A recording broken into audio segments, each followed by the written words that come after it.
The milestones being achieved in May continue for PYX Resources as investors learn that the Zircon producer has connected its Mandiri mineral separation plant to the local electric grid of Central Kalimantan in Indonesia.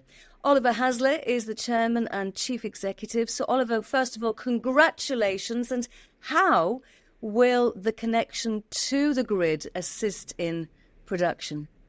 Thank you. Yes, it is a great accomplishment because you have to remember we are in a very, very remote area in Central Kalimantan in Gunung Mas. So this makes this project even much more difficult. So the impact is huge since on one side it will drastically reduce our energy costs. It will also increase our uptime by reducing the maintenance of the generators, and it will increase our carbon footprint. I'm just going to pick up on those words, difficult and remote. I'm therefore assuming that the connection to the grid was expensive. So just how much capex was involved in that process? Yes, it was over a year project, and it costing capex, which is a transformer plus the connection to the grid, was about just under $130,000. But therefore, when will that outlay be recovered, be repaid?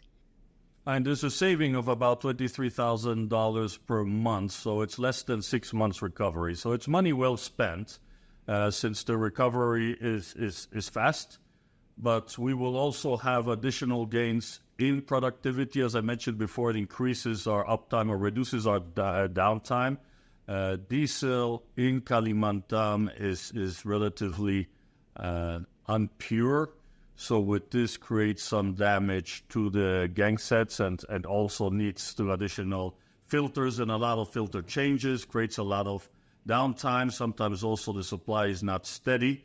And the department of the local department promised us an uptime of 99%, which is very, very good. So we will have additional savings that only the reduction of fuel costs.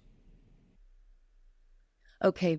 Now, by being connected to the grid, you are a customer now of the state electricity company. Just how are they going to look after you? Again, we being a customer, they guaranteed us a 99% uptime. So with that, they should be, we'll learn by experience, but they should be monitoring our facility, which is the biggest facility in the area, continuously.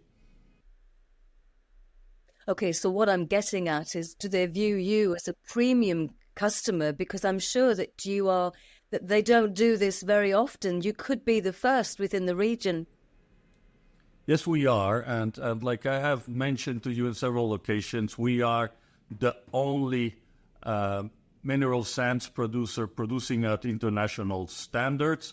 We're the only ones that really take the effort to do things not only to increase volumes, but also to improve our footprint. So we have a true sustainability base on which we're building our business. Yeah, superb about the company's carbon footprint being reduced because of this milestone. But speaking of milestones, there have been multiple milestones in the month of May. So when should investors expect the next milestone to be achieved?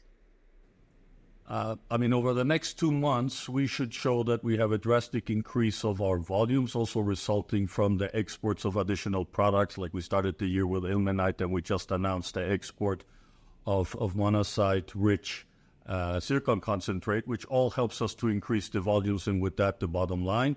Like we have said before, with the increase of volume comes all the good things, which is an increase of profitability. So we expect to have a turning stone, not only to have a positive underlying EBITDA, but soon to be able to announce a true increase of our EBITDA.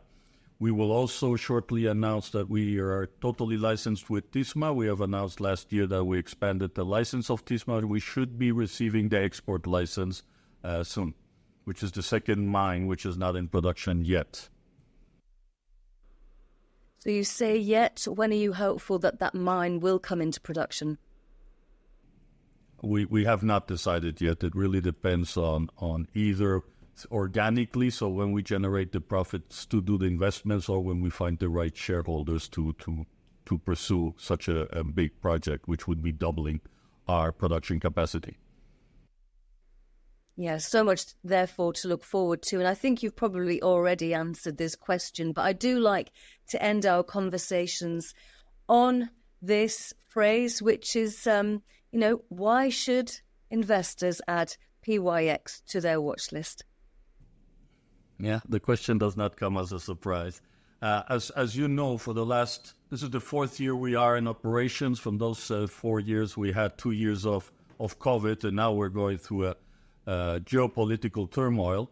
But year after year, we have proven that we're increasing or building our business on a very strong basis, and this year is not an exception. If you look at our actual share price and compare it to the investment banks that have followed us in Hong Kong and in London, you'll see there is a big gap to what they consider fair value of the company, so the actual valuation based on what we have today. So I think it's a great opportunity for investors to become part of the PYX shareholding. Many thanks, Oliver Hasler, Chairman and Chief Executive of PYX Resources. As ever, a pleasure. Thank you very much indeed.